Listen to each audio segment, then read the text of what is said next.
This is Matt Rosen, and this is The Grit Mindset with me, your host, Matt Rosen. The mission of The Grit Mindset is to inspire and empower our listeners by delving deep into the journeys of those who have faced significant challenges and emerged stronger. Through authentic conversations, we uncover the mindsets, strategies, and lessons that have propelled these individuals to overcome adversity and achieve success. My aim is to provide actionable insights and real-world advice to help our listeners cultivate their own grit and navigate their personal and professional lives with confidence and resilience. Hello, everyone. Welcome to this week's podcast of The Grit Mindset. I'm Matt Rosen, your host. I've got a good buddy of mine here with me, ready to share his story. Eli Goldaris with Isagani Yorke Capital Partners is here joining me. Welcome to the show, Eli. Thank you. I'm glad I got the good buddy because I watched all the openings and it's like friend or longtime friends. So I was like, man, what's he going to give me? So good buddy, I can live with that one. Well, even a better buddy because you brought me this pickleball paddle. Did bring you a pickleball paddle. First guest that's come on and brought me something. That's right. No, I remember last time that when we had lunch, you were telling me to get into pickleball. So it was, we made a bunch of them with Yola, the manufacturing company that we work with, and in support of the National Breast Cancer Foundation. And so I have a bunch of them and just like to hand them out because I think maybe, years from now, they'll end up at a Play It Again Sports and someone will be like, hey, I think I know that company. Yeah, well, these are great paddles. I'm looking forward to trying it out. Well, if you would, share with the audience just a little bit about yourself and what your organization does. Yeah, absolutely. So our organization, right, it's kind of a twofold. So we have two main departments that we run. One is, classic M&A. We do a lot of sell-side M&A for lower middle market companies that are looking to sell, and they need kind of help throughout the process. Okay. Right now where we play, a lot of the buyers are private equity buyers, and they don't really understand like deal structuring, or they don't know what terms like rollover equity mean, or how to structure an earnout, or even really to maximize the valuation. So that's really kind of a key focus for us. And then the reason we have another department is because, when you're in the lower middle market, right, the truth is a very small percentage of deals actually close, which is unfortunate, right? Because you have a lot of founders that they have grit. They spend their entire life, building up their company to exit, and it never comes to fruition for them. And so a lot of M&A shops, right, that we had a lot of buddies that started their M&A careers and had these firms that just couldn't survive because so much of the way you structure how an M&A firm gets paid is a lot of right on transaction success. And so when these deals can't close, right, you could have spent hours, months, right, waiting for a major payoff that never comes to fruition. So, being finance guys, right, we always wanted to think about, what is a good, recurring revenue stream for us. And so that's really where we kind of launched our strategic fractional CFO arm.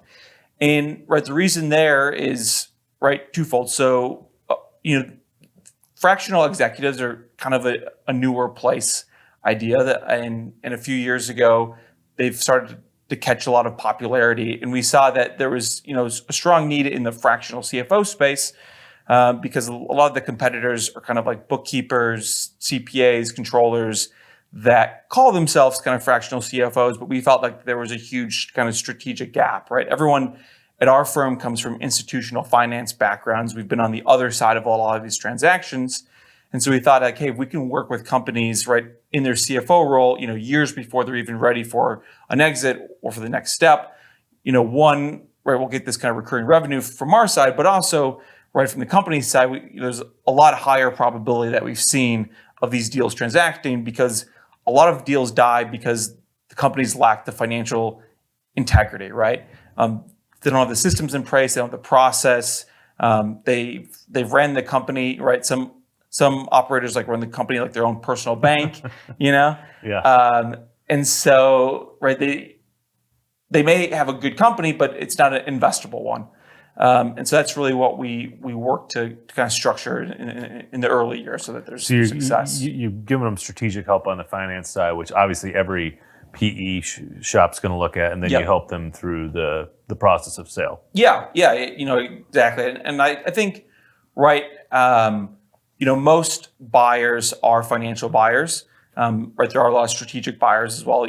Like the delineation for the listeners at home that may not know the difference is, a strategic buyer is going to be an established firm, right? Yep. That's looking to do an add-on acquisition, versus a purely financial buyer is going to be a PE shop. And I think there's like an embedded life lesson, right? Like when you meet someone, for the first time and you have a conversation with them, right? They could have their own field of expertise, and you have your own field of expertise, and right, and you may believe what they're saying, but if they ever wade into your field of expertise, that's when most people can kind of do a real assessment, right? Like, and they know maybe you don't have like this perfect understanding that you have, but just the way they attack it, right?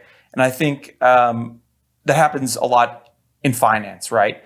So if you're talking with someone and all of a sudden they start, making up things or saying some crazy stuff that, in your field of expertise, you're like, okay, now I'm kind of questioning everything that this person's saying. And the same thing happens, right, in a transaction, right? If you go to the table and the finances are a mess and you're not prepared, you lose a lot of faith in the integrity in those numbers and the financial infrastructure.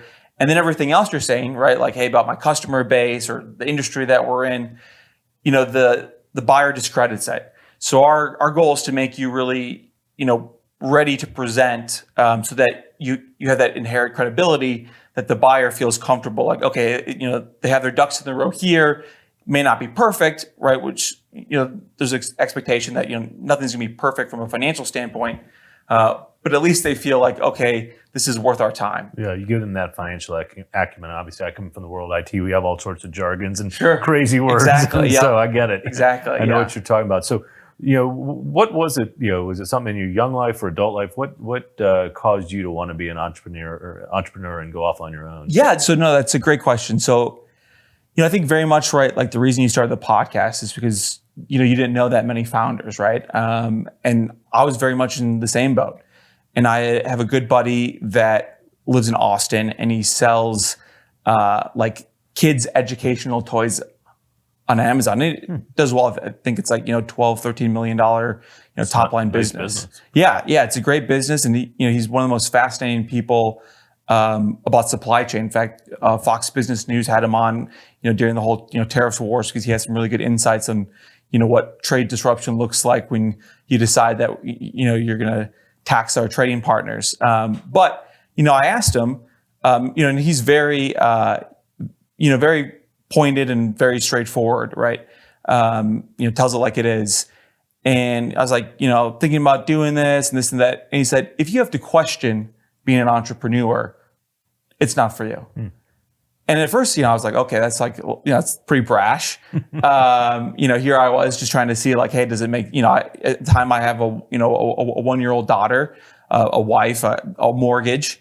So I think anyone taking that leap, it's scary, right? Like you're staring into the abyss. But I think now, kind of the second year of the firm, like I totally understand what he means, because, this isn't for everyone. I think like, there is like some sexiness of like the founder culture and like what it means, but it's really a grind, and you have to have grit to really survive. And you really have to want it. And I think for him, it was, and for me, it was like, there was no other option. And I think that's something that I didn't realize how much resonated until I've met other entrepreneurs who were like, there was just no other option. Like I couldn't work the 9 to 5. What was that moment that you decided there was no other option? Yeah, no, it's a great question. So, truthfully, I think my entire career, I knew, right, like I was going to be an entrepreneur. Like I always had these ideas, these thoughts, like I want to be an entrepreneur. And you kind of bounce around, you try other jobs, like, hey, maybe I'm having these ideas because it's the place I'm at, right? Like I don't like what we're doing, not interested. And then it keeps happening, right? You go to another job, and you're like, yeah, it's great. I know that feeling. Yeah, and exactly. And 6 months in, you're like, you know what? Maybe there's something missing. And then finally, it was just like, I think most entrepreneurs kind of live like a double life, right? They start like ideating at night. They start spending like other times like learning about things they want to do. And and so that was me, right? I spent a lot of time like kind of putting the foundations into building this company now. And I think I was lucky to have a partner that wanted to take the leap too. I think you have to have an extraordinary amount of grit to do it by yourself. Having a partner, I think, has made it way, way easier. But yeah, at some point you start doing it, and then maybe you even to be honest, like the first client that we had was I still had a job, and then you realize like, okay, like to fulfill this stuff, like, I have to quit, this isn't going to work if I'm like doing this, between, midnight and 2 a.m., so finally, just felt like we could see a light maybe and took the jump, and then it's just been kind of like off to the races. So yeah, I met your partner. I think we had lunch a few months ago, and you guys have been at it for what, almost 2 years? Yeah, now, yeah, just shy of? Yeah, almost 2 years. Started like the end of 2023. So yeah, coming up on 2 years. So what's been one of the biggest lessons learned about starting your own thing, or maybe one of the biggest challenges you've had to overcome? Yeah, I think it's a great question. Well, I'll start with the first one. So kind of a story here. Right. I know you kind of wanted us to come with stories of grit and perseverance. And so, one I haven't really talked about much, but 2 weeks into quitting my job, I had a TIA, which is like a minor stroke. Oh, wow. Which is, very rare for someone like my age, and felt like I lived a pretty healthy life. And, I actually came home from a Jewish Federation at the JCC event. It was like the award ceremony, and I was in my street clothes still, just like laying on bed with my wife, and just been like a long day, and all of a sudden my leg was going numb, it felt like it was asleep, and I was like, hey, my leg's asleep, and I couldn't move it, and my wife didn't really think much of it, and so I kind of was trying to move my leg, and nothing was happening. And all of a sudden I could feel it moving up my body. And all of a sudden, I lost control of my hand. I couldn't open it anymore. And wow, that's scary. And then, I told my wife, and she kind of sat up in bed, but she wasn't really sure, is this in my head? What's going on? And all of a sudden my face started to slump, and I started losing all motor skills and abilities to communicate. And that's when she knew okay, this is serious. And she called 911. So, thankfully with, these TIAs, with these minor strokes, right, you have these stroke, conditions for 30 minutes, and then it goes away. Right. What happens is that these happen right when you have a stroke, it clots and it stays in your brain and leaves a mark. But when you have a TIA, this real transient, it kind of pings off the brain and then dissipates. But I stayed over there, overnight, and the next day I came home in the hospital, and I didn't have I'd been working a job, I could have taken some PTO off and it'd be good, but I just quit my job. That I had no revenue coming in, and I had to get back to work. And so that was literally week 2 of starting this company. I'm back on calls, and it was a funny kind of icebreaker when you're getting calls with prospective clients, and they're like, how's everything going? I was like, good, I just got out of the hospital yesterday, Yeah. So but yeah, that was it's a very unforeseen challenge, right? There's so many things as an entrepreneur that you have to deal with, that there's no way you could have ever seen it coming. So that's really been right, things like that. That's scary. Hopefully that hadn't happened again since. Unfortunately, it happened 2 weeks after. I was, my wife at the time, she did labor and delivery at night, and so I was by myself, and I had a 1-year-old daughter at home, and had to call 911, and I had the recording of it, which it was just complete jarbled nonsense, and was still able with my other hand that was working to text my neighbor hey, something's going on, and luckily they were to come over and watch my daughter, and then it was the same thing. It was an ambulance. But knock on wood, it's been over a year, so I haven't had it since. But it was, it's a feeling that I'll never shake. It's and I think right with our paddle and our work that we like to do with cancer, it's there's so many things that are preventable that you can see, right? And there's so many things that attack you from the inside, and having a stroke, and the feeling of what it feels like to lose control of your body, like a computer shutting down on you. It's just something that you'll never think. So you are really like blessed and thankful for like the days you have like full health and you can go out and like everything's normal. And then you quickly realize like, man, that could go away, quickly. So, luckily for me, it was a minor stroke. Now I really feel for people that like, hey, I had a dad and then one, he was perfectly fine. He went jogging in the morning, and then next thing he had a heart attack and died. And it's, it's really, life can really be like that. And so it puts everything into perspective, like what's important. Yeah, it's amazing how fast things can change. But I'm obviously glad you're okay, and hopefully that doesn't happen again. Still kicking for now. So yeah. Well, I'm glad you're past, the medical challenges. So what I was going to ask next, and sorry, I asked you two questions at once, is really trying to understand, what have been the biggest challenges in getting this off the ground? So you got a partner, you have some clients. Sure. You both quit your day jobs. What are the challenges, maybe the most unexpected things that you've run into? Yeah. So I read it, and I think, from our seat, right, both him and I came from finance backgrounds, right? He was an investment banker for a number of years. I was at a hedge fund here in Texas, did corporate banking. And so, I've seen the world through the lens of finance, right? And so what is obvious to me, to him, isn't always obvious to our clients. And, I kind of have to have that hubris to realize that like, things that we think are important, may not be what's the most important thing to our client. And for us, right, any revenue that any company generates, it's all about finding value, right? Yeah. Like you're monetizing value for money.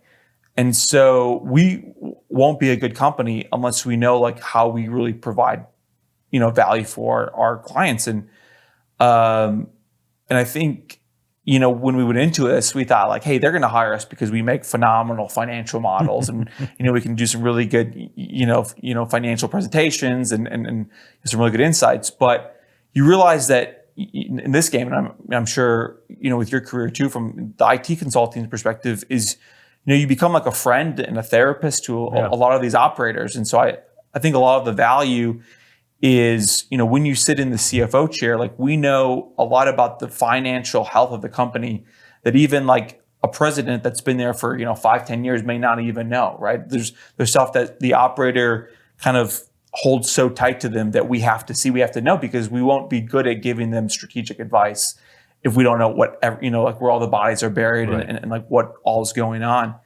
And within that, right, you really have to have trust.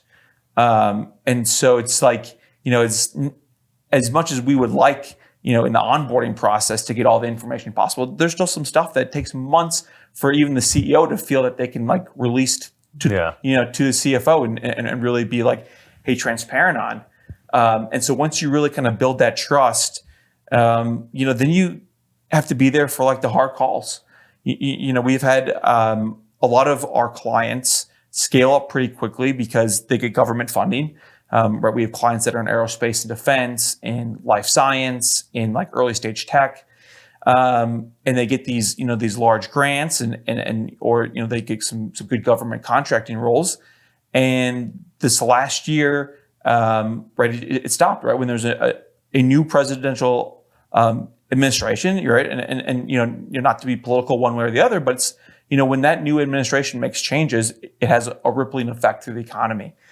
And a lot of our clients, right, they had contracts that just disappeared, right? Things that that they thought were, on the docket, went away. And when you are reliant on government funding versus, going out and getting money in the private sector, it's very binary, right? It's either we're getting the money or we're not getting the money, Right. When you're a company that sells to the private sector, you may have, a bad quarter, right? And you kind of readjust, right? Like, hey, an area that we're not doing is, struggling, but, there's certain ways, right? But when you go to zero, right, overnight from doing, millions of dollars, that has real jarring impacts. And so we've had to do downsizes and layoffs and really, it's tough because, as as a founder, right, these are people that you care about, the people that you brought in. And so having those hard conversations, I think that's ultimately what makes us good is just being able to have the ability. I think too, for a lot of it, going out and getting these companies, bridge financing, right? Helping them, weather the storms.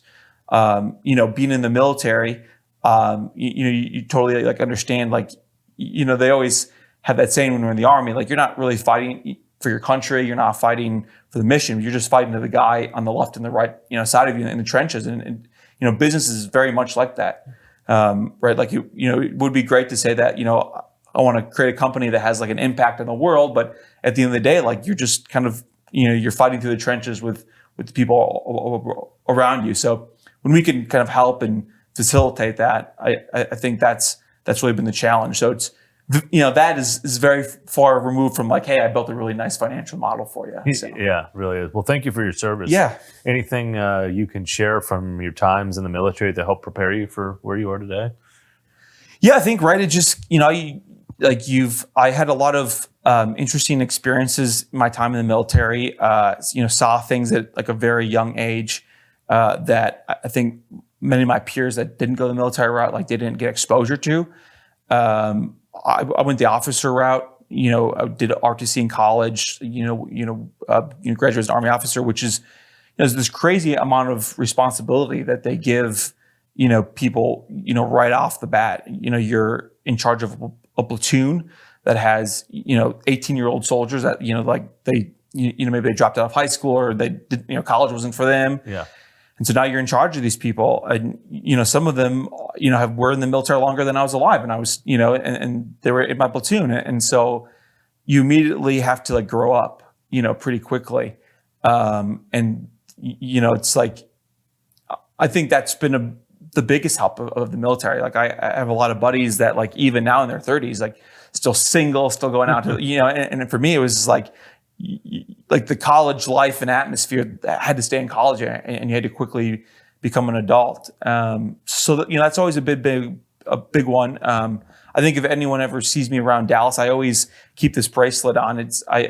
Good buddy of mine was in our unit and unfortunately died when he was in Iraq. We got ambushed by an IED and he lost his life. And I always think about him because, over the years of knowing him, knowing what he wanted to do, right? I think for us, like, the military wasn't always going to be like the career. It was just a cool kind of post-college stepping stone. So I think about, like, living for other people because, there are days when, like, you don't want to get out of bed, and I'm lucky that I get to, and so I always think about, when there's ever an excuse, I'm like, I can't because I'll be letting down, people that aren't here. So I think, right, we're like, you think about what's grit, what's motivation.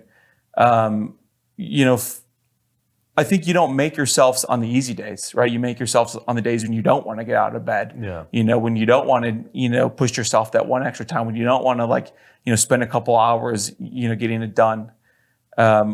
Someone always said that stress is just you knowing that you haven't accomplished something yet. Mm-hmm. And I always think, like, so grit is just pushing yourself through that stress so that you can accomplish, you can have like the sense. But the funny thing is, as being an entrepreneur, there's no like, mountaintop, it's just, you continue to keep going and getting better and better. And, it's funny now because, we've been around for 2 years, which in the grand scheme of things is a drop in the bucket. But I look back at like early things that we're doing, the ways we even thought about the business 2 years ago. And it's like, wow, it's, it's like, within that short period of time, it's like we've came a long way.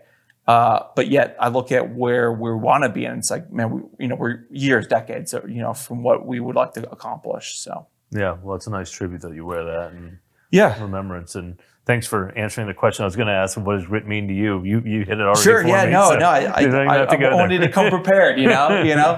So I had to be thinking about it on the car ride over. No, appreciate that. Any other stories from your past you'd like to share, or challenging times you'd like to overcome? You had some big ones. I mean, surviving Iraq and and strokes and starting a business. That's all pretty amazing stuff. Yeah. No. I just think like. One thing that I think is so important is, I always think about like the asymmetry of life, and there's things that you think are linear that aren't. And that's kind of the way that I always approach every day, is because, there are certain times when, I thought like, hey, this networking connection was going to be great for us. Yeah. And it wasn't that way. Or I thought this client was going to be, I thought we were going to win this client. It doesn't. And then there's certain things that sometimes, truthfully, like, I'm going to write off going to an AJC event, but, I was lucky to meet you, and like, and now we have a friendship. And so I think it's always, the thing is like, you just have to continue to keep going out, and that to me, I think, is having like the grit mindset is like, you don't always know what's beyond the wall, but you just have to like keep pushing yourself through it. Yeah, I'm a big believer in a book, the concept of the universe keeps score. Like, there's plenty of people I've done a lot for that I don't ever expect to do anything, and then there's people I've done nothing for have opened up doors for me. And like, you never know, but you put enough good out there, it usually comes back to you. But you never know where it's going to come from. Yeah. No, and I think our businesses are so reliant on referrals. Yeah. One, it's the easiest sales cycle, right? Yeah. Especially because you're coming from someone that they trust already. So, right, you don't have to like build that trust as much as you do from like a cold outreach. And I think, right, so, it's just so important because, when you're building this like referral system for your company, there's people that I've met, 6 months ago, and, had a good coffee, and, like must have left some sort of impression. Yeah. Because 6 months I get this email like, hey, like I actually have a great lead, and it's so cool to see it, and it takes time, right? Because it's not something that you can just meet someone and then, boom, they have 10 referrals for you. I mean, that would be great. Yeah, really. But it is very much like make my life a lot easier. But it is just a very like a symbiotic relationship that like takes time and like nurturing, and like, that's why I think like, getting on these podcasts are great. Just, from a sales perspective, you always want to think about like, how am I getting in front of clients, but like not like aggressive, right? Because everyone's had that experience where they have like the pushy salesman, right? My wife, like I've had to buy the last few cars because she like hates dealing with like, right, like the salesman, Unfortunately, that's who most people interact with, and that's the viewpoint. Exactly. Yeah, it's the viewpoint. And so now, wearing the hat still of doing sales, and the founder, I always think like, how can I get out there? How can we tell people what we're doing, but without it feeling like I'm like, strangling them with it. So, well, this has been awesome having you on. I appreciate you coming and sharing all these stories with the audience. Any kind of final thoughts you'd leave for those that are out there listening, that are thinking about, taking that next step in the career, taking a step on the entrepreneurial journey? Yeah, no, I think one, just like you said, right, the universe keeps score. And I think it's so true. There's so many times now that I've called on to my network that like I built like through professional life or through military that I've needed like certain things for this business. And just being able to have that, right? And I think there's always like this trepidation, like I'm going to reach out to someone that I haven't talked to in like, 2-3 years. And just because you left like a good impression on them, then they're like, hey, they pick up the call, they answer. And I think like paying it forward, like I think some of the best things that have happened to us have been like other founders and entrepreneurs that like saw like, hey, these are two young kids starting a company, and like, let me like help them, like let me make some introductions to them. I read an author, Paul Scholes. They call him the Lindy Man online. He's a great writer, but his jokes like it's much easier to move to a city and date a girl than it is to move to a city and like make a new friend. Yeah.